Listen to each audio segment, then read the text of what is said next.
நாளிலே நாம் சிந்திக்க போகிற தேவனுடைய வார்த்தை 2 பேதுரு 1வது அதிகாரம்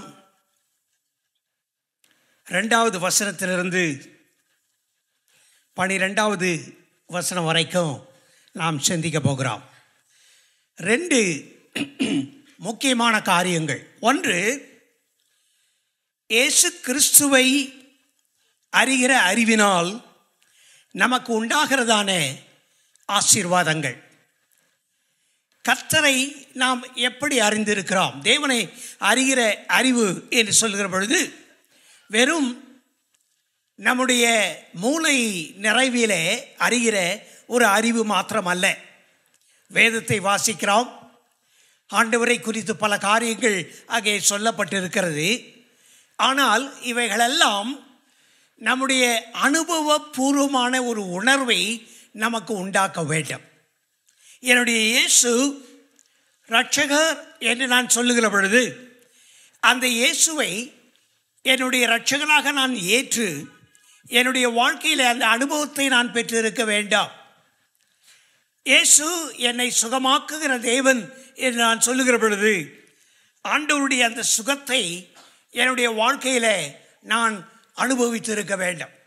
ஆகினால் கர்த்தரை அறிகிற அறிவு என்று சொல்லுகிற பொழுது அங்கே தேவனை குறித்துதான ஒரு உணர்வை, ஒரு அனுபவத்தை நாம் வாசிக்கிறோம். ஆகினால் பேதுரு இந்த விசுவாசிகளுக்கு அவர் எழுதுகிற பொழுது 2வது வசனத்தில் இப்படி சொல்லுகிறார்: தேவனையும் நம்முடைய கர்த்தராகிய இயேசுவையும் அறிகிற அறிவினால் உங்களுக்கு கிருபையும் சமாதானமும் பெருக கடவுது. It multiplies the grace and the peace of God multiplies. அதாவது ஏதோ ஒரு சமயத்தில் ஒரு விதத்தில் கிடைக்கிறதான ஒரு கிருபை சமாதானம் அல்ல. இது ஒவ்வொரு நாளும் நம்மிலே பெருகுகிற ஒரு கிருபை. ஒவ்வொரு நாளும் நம்முடைய வாழ்க்கையில் பெருகுகிறதான தேவனுடைய சமாதானம். எவ்வளவுக்கு எவ்வளவு அதிகமாய் நாம் கர்த்தரிடத்தில் நெருங்கி வருகிறோமோ, இயேசுவை அறிகிற அறிவிலே நாம் பெறுகிறோமோ, அவ்வளவுக்கு அதிகமாய் தேவனுடைய கிருபையும் தேவனுடைய சமாதானமும் நம்முடைய வாழ்க்கையிலே பெருகிறாயிருக்கிறது. இந்த இயேசுவை நாம் எப்படி அறிந்திருக்கிறோம்? யோவான் 11வது அதிகாரத்தில் இயேசு லாசரு மரித்து போனான். இப்பொழுது அந்த கல்லறைக்கு நேராக இயேசு வந்திருக்கிறார்.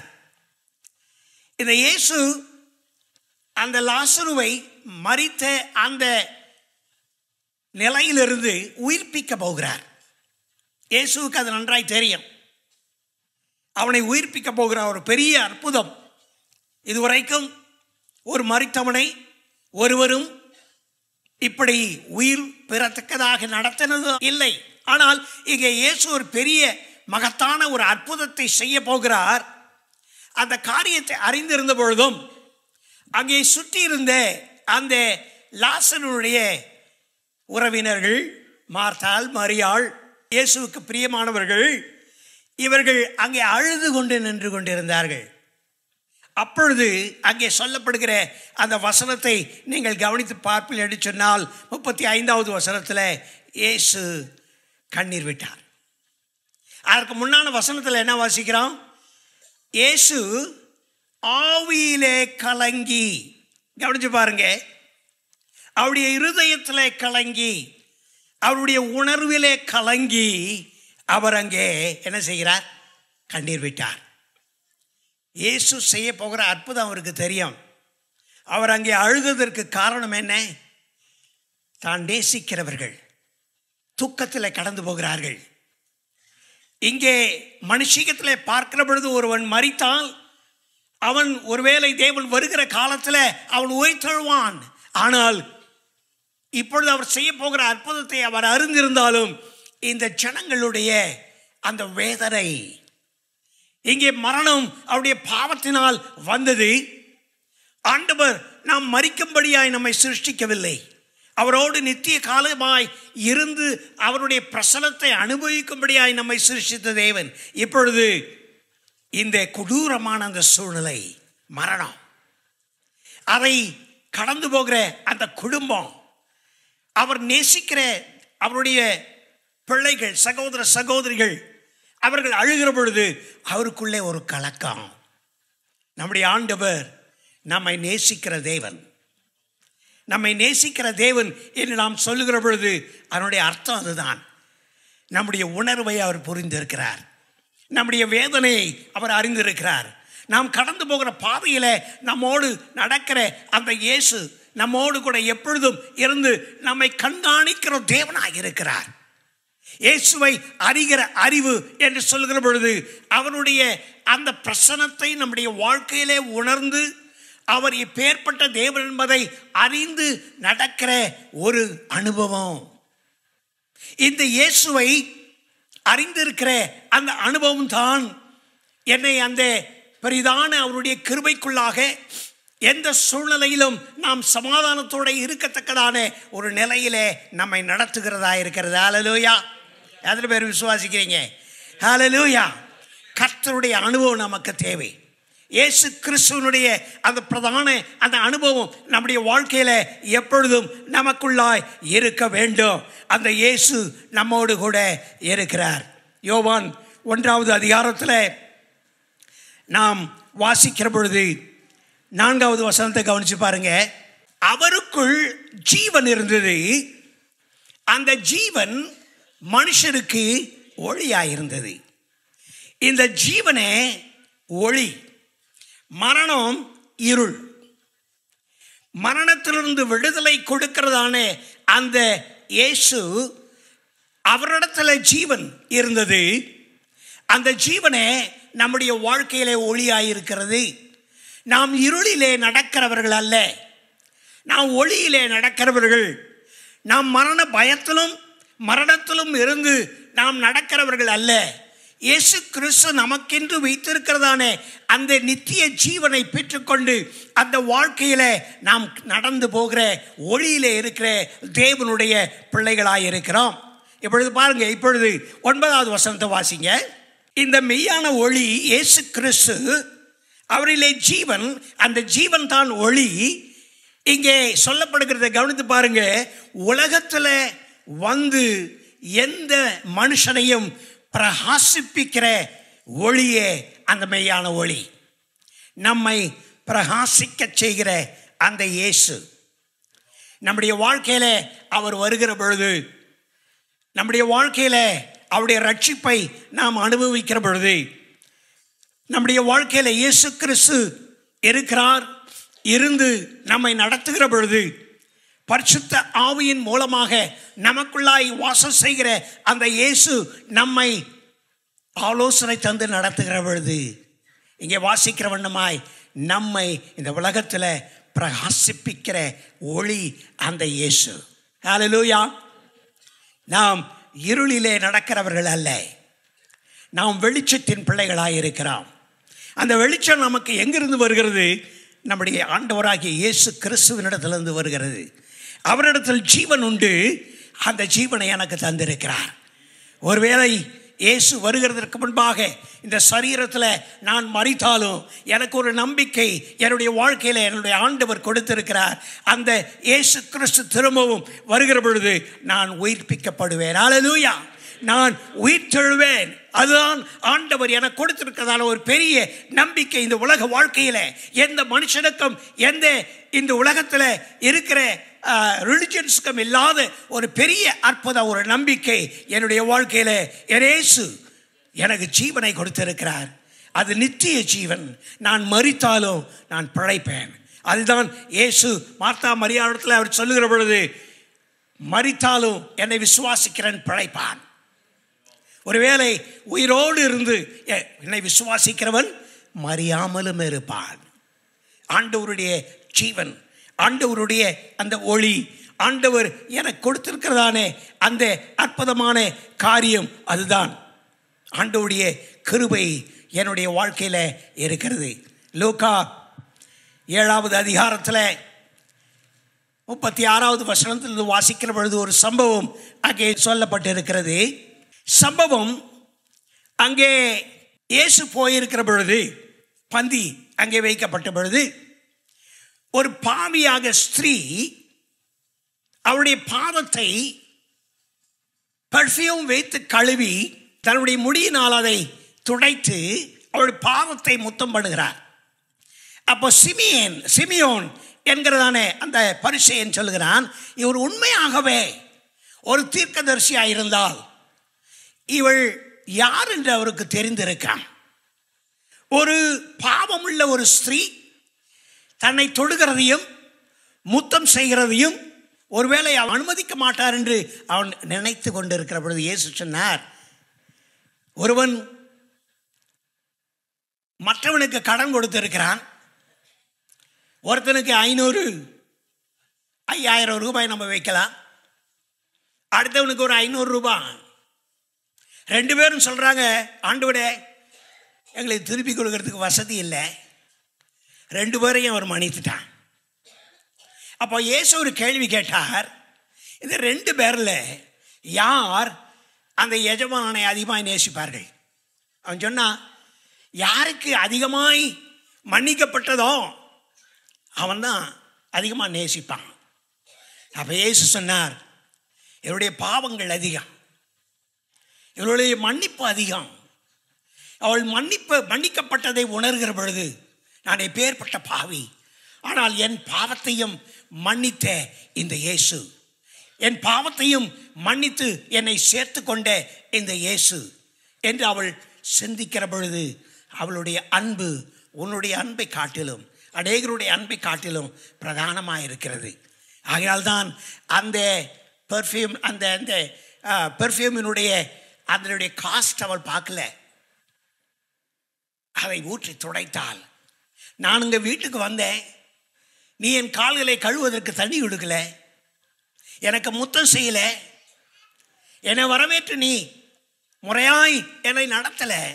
ஆனால் இந்த ஸ்திரீயோ நான் வந்த நேரம் முதற்கொண்டு என்னை முத்தம் செய்து என்னுடைய கால்களை கழுவுகிறாள். இவருடைய அன்பு பிரதானமான அன்பு. ஹல்லேலூயா. யாருடைய பாவங்கள் அதிகமாய் மன்னிக்கப்பட்டது என்ற உணர்வு நமக்கு உண்டோ, அந்த இயேசு என்னுடைய பாவங்களை மன்னித்தார் என்கிற அந்த அனுபவம் எனக்கு இருக்கிற பொழுது என்னுடைய நேசம், கர்த்தரை நேசிக்கிற என்னுடைய நேசம் அனுபவம் வித்தியாசமானது. இந்த பாவம் எனக்கு அவருடைய கிருபையினாலே மன்னிக்கப்பட்டது. நான் ஒன்றும் செய்யலை.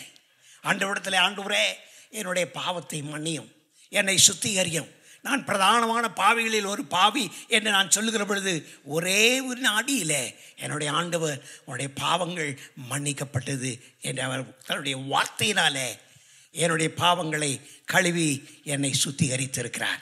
அதே லூக்கா 8வது அதிகாரத்தில் 42வது வசனத்திலிருந்து வாசிக்கிற பொழுது அங்கே ஒரு குருடன் அங்கே தெருவில் அமர்ந்திருந்து இயேசு அந்த வழியாய் போகும்போது அவன் இயேசுவை பார்த்து கூப்பிடுகிறான், இயேசுவே தாவீதின் குமாரனே எனக்கு இறங்கும். பக்கத்தில் இருக்கிறவங்க எல்லாம் அவனை பார்த்து அதட்டினார்கள், அமைதியாயிரு, சத்தம் போடாதே. அவன் சொன்னான், எவ்வளவுக்கு அதிகமாய் அவர்கள் அவனை அடக்கினார்களோ அவ்வளவுக்கு அதிகமாய் ஆண்டவரிடத்தில் அவன் விண்ணப்பத்தை ஏறெடுத்தான். ஆண்டவரே இயேசுவே தாவீதின் குமாரனே என்னை ரட்சியும் அப்படின்னு கூப்பிட்டான். இயேசு வந்தார். ஆண்டவர் அவனிடத்துல சொன்ன காரியம் என்ன தெரியுமா? 42வது வசனம் நினைக்கிறேன், உன்னுடைய விசுவாசம் உன்னை ரட்சித்தது. உன்னுடைய விசுவாசம் என்ன விசுவாசம்? சுற்றிலும் இருக்கிற அநேக ஜனங்கள் இயேசுவை ரட்சகர் என்றும் தேவனுடைய குமாரன் என்றும் வாக்குத்தத்தம் பண்ணப்பட்ட அந்த மேசியா என்றும் விசுவாசியாதவர்களே அநேகர். பரிசேயர்கள் அவரை கேள்வி கேட்டார்கள், அநேக யூதர்கள் அவரை கேள்வி கேட்டார்கள். ஆனால் எந்த குருடனோ அங்கே இருந்து அவன் கூப்பிட்ட விதம் என்ன? தாவீதின் குமாரனே. அவனுக்கு தெரியும் வாக்குத்தத்தம் பண்ணப்பட்ட அந்த மேசியா இப்பொழுது வந்திருக்கிறார், அவர் இயேசு. அவரை நோக்கி கூப்பிட்டான். அதுதான் இயேசு அங்கே வந்தார். அவனை பார்த்து உன்னுடைய விசுவாசம் உன்னை ரட்சித்தது.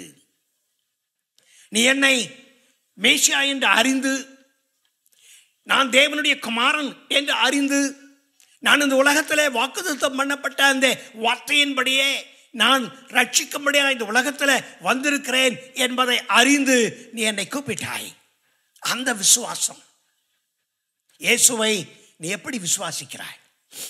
ஏதோ இந்த உலக பிரகாரமான சில ஆசீர்வாதங்களுக்காக அல்ல. ஆண்டவருடைய ஆசீர்வாதம் எப்பொழுதுமே உண்டு நம்முடைய வாழ்க்கையில.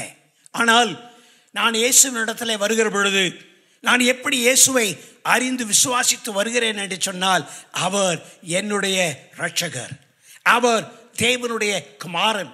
எனக்காக மரித்த அந்த இயேசு தன்னுடைய இரத்தத்தை எனக்காக சிந்தி தன்னுடைய மாம்சத்தை எனக்காக பெற்று கொடுத்த அந்த இரட்சகர், அவர் மரித்தார், அவர் உயிர் தெழுந்தார். அல்லேலூயா. அவர் பரமேறினார், வருகிறேன் என்று வாக்கு பண்ணின அந்த கர்த்தர் வருவார். அல்லேலூயா. என்னுடைய நம்பிக்கையும் நான் இன்றைக்கு காத்திருக்கிற என்னுடைய காத்திருப்பும் அந்த வருகையின் நம்பிக்கையில இருக்கிறது. அதை விசுவாசிக்கிற உங்க கரங்களை உயர்த்தி அல்லேலூயா சொல்வார்களா? ஆமென்.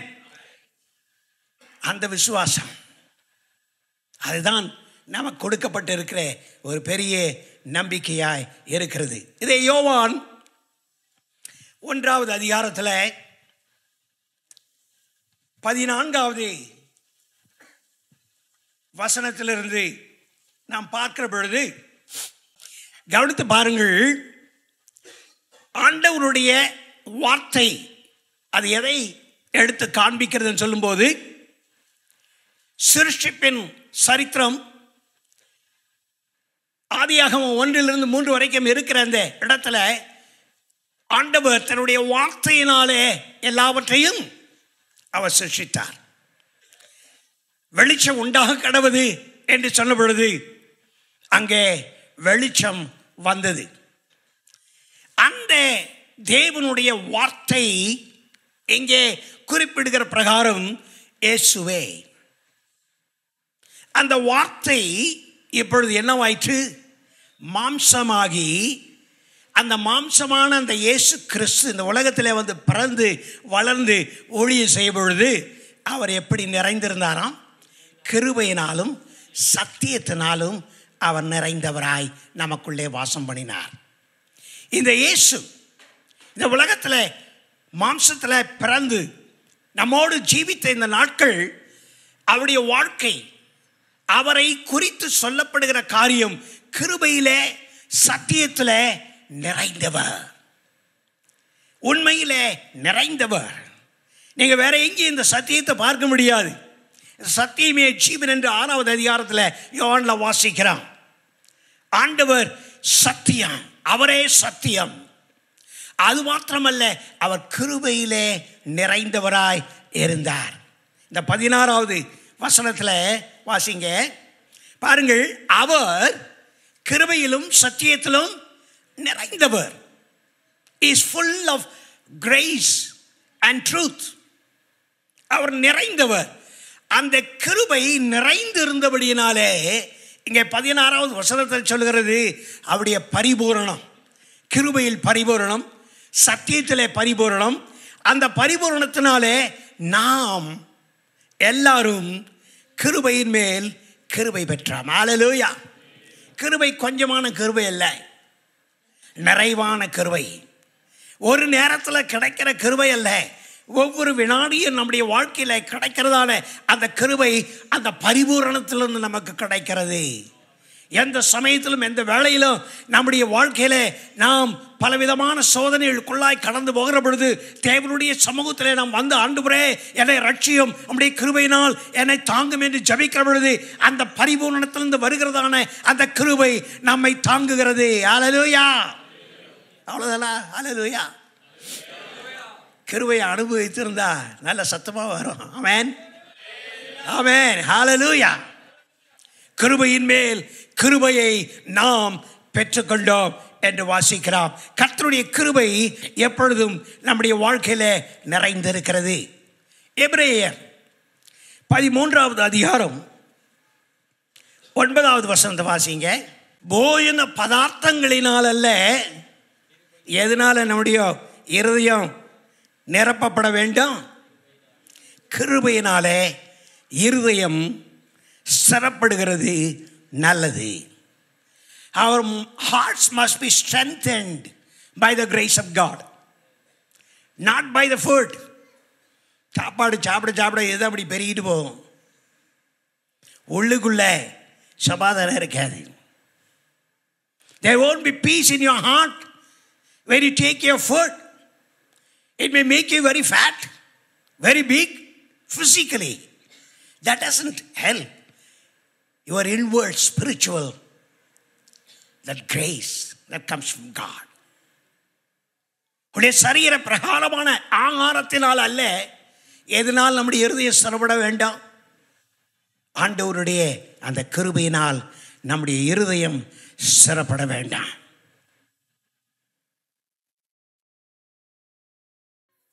ஆகினால் தான் இயேசு அவர் சொல்லுகிற பொழுது யோவான் 6வது அதிகாரத்தில் 26 27 வரைக்கும் நான் வாசிக்கிற பொழுது, அழிந்து போகிற போஜனத்திற்காக நீங்கள் என்ன செய்யாதீங்க, கிரியை செய்யாதிருங்க.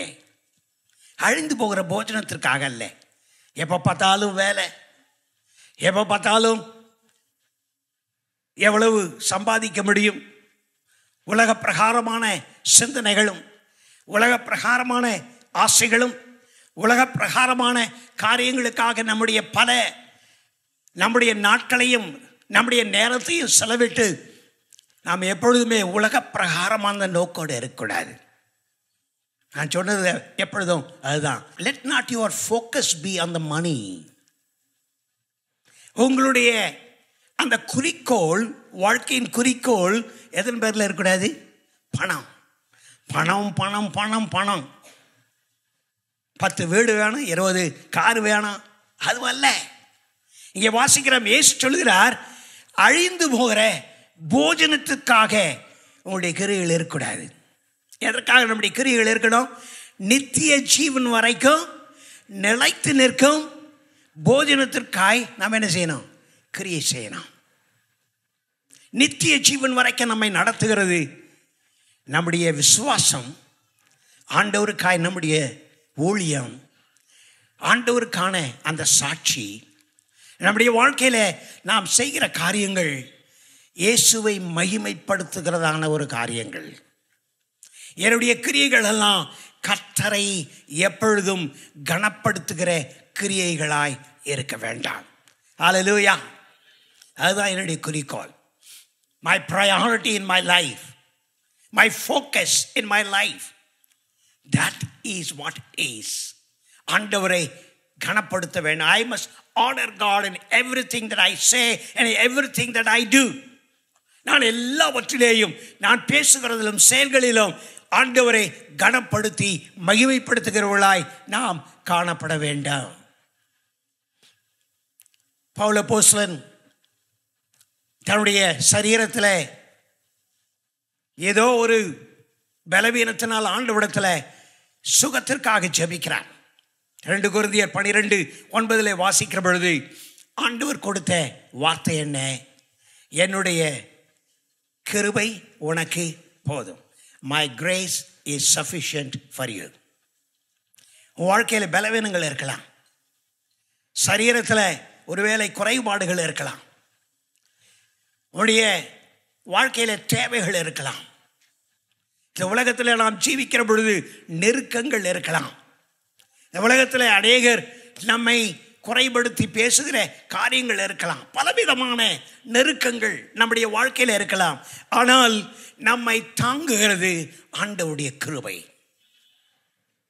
இந்த உலகத்தில் நாம் ஜீவிக்கிற பொழுது நம்மை சுற்றிலும் பலவிதமான wickedness, ஆண்டவர் வருகையிலே அது சரி செய்யப்படும். until then, அது வரைக்கும் நாம் கடந்து போகிற இந்த பாதை நெருக்கமான பாதை தான். ஆனால் நாம் அறிந்திருக்கிற வேண்டிய ஒரு அனுபவம், என்னுடைய ஆண்டவர் என்னை விட்டு விலகவில்லை, என்னோடு கூட அவர் எப்பொழுதும் இருக்கிறார், அவருடைய கிருபை எனக்கு போதும். இவைகளை மேற்கொண்டு நடக்க ஆண்டவருடைய கிருபை எனக்கு போதும். எரேமியா 31வது அதிகாரம் 25வது வசனம், நான் விடாய்த்த ஆத்துமாவை என்ன செய்வார் ஆண்டவர்? சம்பூர்ணம் அடைய பண்ணுவார். If you are weary, if you are tired, நீங்கள் சோர்ந்து உங்களுடைய வாழ்க்கையில நீங்கள் கவலையோடு இருக்கும்போது ஆண்டவர் என்ன சொல்கிறார்? விடாய்த்த ஆத்மா. அதுதான் விடாய்த்த ஆத்மா. விடாய்த்த ஆத்மா போது வெயிலில் நடந்து நடந்து நடந்து எங்கேயாவது கொஞ்சம் தண்ணீர் கிடைக்குமா அப்படின்னு இருக்கும்போது ஒரு சொம்பு தண்ணி எடுத்து குடிக்கும்போது எப்படி இருக்கும்? ஒரு நிறைவு. விடாய்த்த தண்ணீரற்று வறண்டு போன ஒரு ஆத்துமா, கவலையினாலும் சோர்வினாலும் கலங்கி விடாய்த்து போன அந்த ஆத்துமாவை ஆண்டவர் என்ன செய்வாரா? சம்பூரணப்படுத்துவார். ஆங்கிலத்தில் he will satisfy the weary ones. ஆண்டவர் நிறைவாக்குவார். அது மாத்திரமல்ல, அடுத்த வார்த்தை தொய்ந்த எல்லா ஆத்துமாவையும் ஆண்டவர் என்ன செய்கிறார்? நிரப்புவார். God will refresh your weary heart. தொய்ந்து போன எல்லா ஆத்துமாவையும் ஆண்டவர் அவர் என்ன செய்வார்? நிரப்புவார். அது எப்படி இங்கே சொல்லப்படுகிறது என்று சொன்னால், அதே எரேமியா 31:12 வசனத்தை வாசிங்க. அவர்களுடைய ஆத்துமா நீர்ப்பாய்ச்சலான தோட்டம் போல் இருக்கும், அவர்கள் இனி தொய்ந்து போவதில்லை. ஆண்டவருடைய இந்த நிறைவு, அவருடைய ஆத்மா தொய்ந்து போகிறதில்ல. அவருடைய ஆத்மா எப்படி இருக்கும் என்று சொன்னால், அங்கே நீர்ப்பாய்ச்சலான தோட்டத்தை போல இருக்கும். அல்லேலூயா. கர்த்தருடைய கிருபை, அதை குறித்து நாம் பேசுகிற பொழுது ஆண்டவரை அறிகிற இந்த அறிவு நம்முடைய வாழ்க்கையில நமக்கு கொடுக்கிறதான அந்த கிருபையின் பலன். அதைதான் ஏசாயா 40:29 நாம் வாசிக்கிற பொழுது, சோர்ந்து போகிறவர்களுக்கு அவர் பலன் கொடுத்து சத்துவம் இல்லாதவர்களுக்கு சத்துவத்தை பெருக பண்ணுகிறார். அதனால்தான் இயேசு சொல்லுகிற பொழுது, come unto me who are heavy laden, I will give you rest. Tamil எப்படி? வருத்தப்பட்டு பாரம் சுமக்கிறவர்களே எல்லாரும் என்னிடத்துல வாங்க, நான் உங்களுக்கு இளைப்பாறுதல் தருவேன். அவருடைய நுகம் நம்மை சோர்வுற செய்கிற நுகம் கிடையாது. அவர் நமக்கு இளைப்பாறுதல் கொடுக்கிறதாக தேவனாய் இருக்கிறார். அதே 2 தெசலோனிக்கேயர் 2வது அதிகாரத்தில் நாம் வாசிக்கிற பொழுது அங்கே அருமையாய் ஆண்டவருடைய வசனம் நமக்கு எடுத்து சொல்லுகிறது. 16வது வசனம் 17வது வசனத்தை நான் வாசிக்கிறேன், நேரம் கடந்து போகிறபடினாலே. நம்முடைய கர்த்தராகிய இயேசு கிறிஸ்துவும் நம்மிடத்தில் அன்பு கூர்ந்து நித்திய ஆறுதலையும் நல் நம்பிக்கையையும் கிருபையாய் நமக்கு கொடுக்கிற நம்முடைய பிதாவாகிய தேவனும் உங்கள் இருதயங்களை தேற்றி எல்லா நல் வசனத்திலும் நற்கிரியையிலும் உங்களை ஸ்திரப்படுத்துவாராக. அருமையான வசனம். ஆண்டவருடைய அன்பு நமக்கு என்ன செய்கிறது? நித்திய ஆறுதல், நல் நம்பிக்கை ரெண்டையும் கொடுக்கு. நித்திய ஆறுதலையும் நல் நம்பிக்கையும் கிருபையாய் நமக்கு கொடுத்திருக்கிறார் நம்முடைய ஆண்டவர்.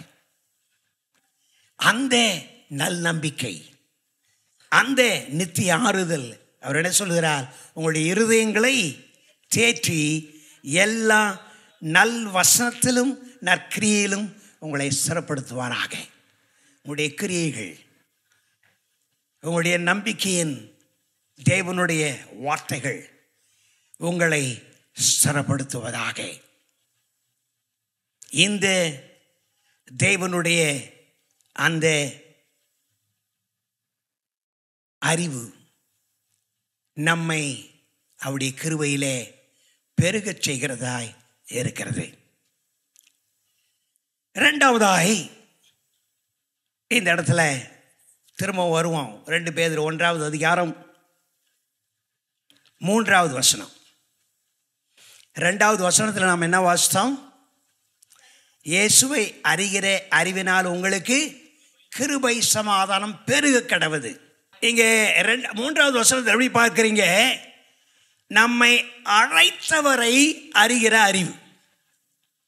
இயேசுவை அறிகிற அறிவை குறித்து நாம் வாசித்தோம். அவர் யார்? அவர் நமக்கு என்ன செய்கிறார்? அவரால் நமக்கு கிடைத்திருக்கிறதான ஆசீர்வாதம் என்ன? அவர் கொடுத்திருக்கிற ரட்சிப்பு, பாவ மன்னிப்பு, அவருடைய கிருபை, அவருடைய ஆறுதல், அவர் தேறுதல், அவர் கொடுத்திருக்கிற ஜீவன், அந்த ஒளி எல்லாம் இயேசு யார் என்று நமக்கு வெளிப்படுத்துகிறது. அது நமக்கு எப்பொழுதும் ஒரு சமாதானத்தை உண்டாக்குகிறது. கிருபையை தந்து இந்த உலக பிரகாரமான நெருக்கங்களை நாம் மேற்கொள்ள நமக்கு உதவி செய்கிறது. இந்த இரண்டாவது காரியத்தை இங்கே கவனிக்கும் போது, இப்போ எந்த அறிவு நமக்கு வேணும் என்று சொன்னார்? அழைத்தவருடைய அறிவு நமக்கு தேவை. நம்ம எல்லாரையும் அந்த ஆண்டவர் அழைத்து இருக்கிறார். அல்லேலூயா. என்ன விதமான அந்த அழைப்போதே? 2 தெசலோனிக்கேயர் 2வது அதிகாரத்தில் வாங்க, அந்த 13-14வது வசனத்தை வாசிங்க. ஒன்றொன்றாய் கவனிங்கள்.